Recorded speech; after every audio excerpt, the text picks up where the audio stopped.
Hello दोस्तों, नमस्कार। आपने ध्यान दिया है, कुछ लोगों में ना एक अलग ही कशिश होती है, एक जादू सा। वो कमरे में आते हैं और बस सबका ध्यान अपनी ओर खींच लेते हैं, लोगों ने पसंद करते हैं।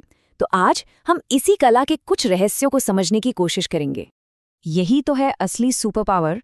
जो लोग सच में पसंद किए जाते ना, वो बस एक पल में ही इतना पॉजिटिव इंप्रेशन बना देते हैं कि सामने वाला सोचने लगता है, यार नाम पता नहीं क्या है पर बंदा अच्छा है। हम सब अपनी जिंदगी में ऐसे किसी ना किसी से तो मिले ही हैं। ये वो लोग हैं जिनसे बात करके लगता है कि हाँ, ये इंसान सच में हमें समझ रहा है, हमारी बात को वैल्यू दे रहा है।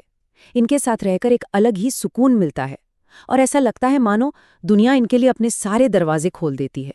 तो सवाल ये है कि आखिर इनका सीक्रेट है क्या? और उससे भी बड़ा सवाल, क्या कोई भी इस कला को सीख सकता है? चलिए आज इसी का जवाब ढूंढते हैं। अच्छा, अब इससे पहले कि हम आगे बढ़ें, एक बहुत कॉमन सवाल दिमाग में आता है। मुझे क्या फर्क पड़ता है कि दूसरे क्या सोचते हैं? ये सब तो बस दिखावा है, फेक बनना है। और देखिए, ये सवाल बिल्कुल जायज़ है। देखिए, पसंद किया जाना और फेक होना, इन दोनों में जमीन आसमान का फर्क है। बात अपनी पर्सनैलिटी को बदलने की है ही नहीं, बात है उन छोटी छोटी बुरी आदतों को सुधारने की जो शायद हम अनजाने में करते हैं और सामने वाले को असहज कर देते हैं। जैसे किसी से बात करते हुए थोड़ा बेहतर आई कांटेक्ट बनाना, ये फेक होना नहीं है, ये तो खुद को इम्प्रूव करना है। तो चलिए हमारे पहले और शायद सबसे जरूरी प्रिंसिपल पर आते हैं। ये फैक्ट्स के बारे में नहीं है, ये है फीलिंग्स यानी एहसासों के बारे में। एक बात हमेशा याद रखिए, लोग शायद ये भूल जाएंगे कि आपने उनसे क्या कहा था, लेकिन वो ये कभी नहीं भूलेंगे कि आपने उन्हें कैसा महसूस कराया था। किसी भी बातचीत के आखिर में जो चीज साथ रह जाती है ना, वो बस वो एहसास होता है, वो फीलिंग। चलिए एक एग्जाम्पल लेते हैं। मान लीजिए एक बैड डेट का सीन है। आप अपने काम, अपनी सैलरी, अपनी सारी अचीवमेंट्स के बारे में खूब बातें करते हैं, मतलब फैक्ट्स के हिसाब से तो आपने बड़ा इम्प्रेस किया। लेकिन घर जाकर वो इंसान क्या सोचेगा? शायद यही कि इंसान तो अच्छा था पर वो बात नहीं बनी, वो स्पार्क नहीं था। सारा खेल इसी स्पार्क का है, और ये स्पार्क फैक्ट से नहीं, फीलिंग से आता है। एक और सिचुएशन सोचिए, आपका कोई दोस्त है जो बस अपनी ही सुनाए जा रहा है अपनी प्रॉब्लम्स के बारे में। आप कोई सलाह देते हैं तो उसे अनसुना करके वापस अपनी ही बात शुरू कर देता है। कैसा लगता है? बेकार। ऐसा लगता है जैसे हमारी कोई वैल्यू ही नहीं है, जैसे हमें इग्नोर किया जा रहा है। यहाँ भी देखिए, बात शब्दों की नहीं, एहसास की है। और यहीं से हम आते हैं अपने दूसरे प्रिंसिपल पर, दी एट ईज वाइब। मतलब एक सहज, एक आरामदायक माहौल बनाना। वो जो स्पार्क की हम बात कर रहे थे ना, वो असल में आपकी एनर्जी है, आपका वाइब है। अगर आप खुद बहुत टेंशन में हैं या बहुत बनावटी बर्ताव कर रहे हैं, तो सामने वाला भी अनकंफर्टेबल हो जाएगा। ये एनर्जी कंटेजियस होती है, फैलती है।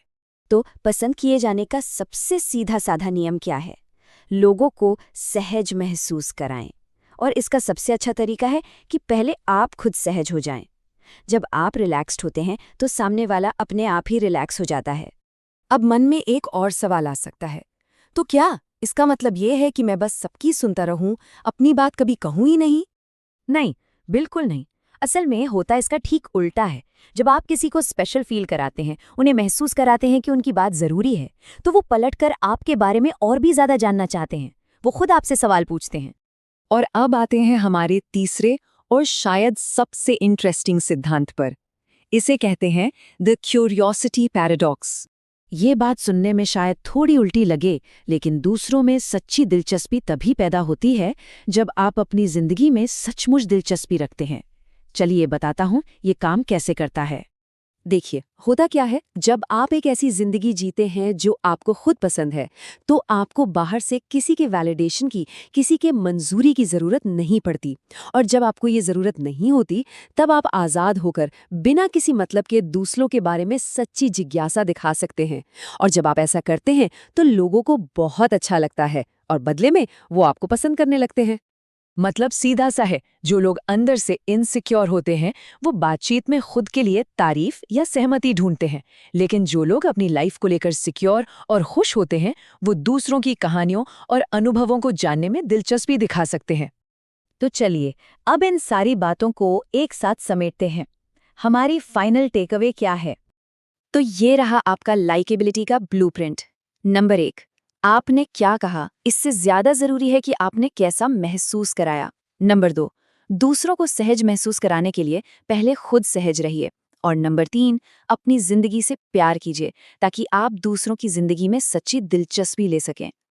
और जाने से पहले एक सवाल, जरा सोचिए, आपकी नज़र में सबसे लाइकेबल इंसान कौन है? ऐसा क्या है उनमें? क्या है उनका सीक्रेट?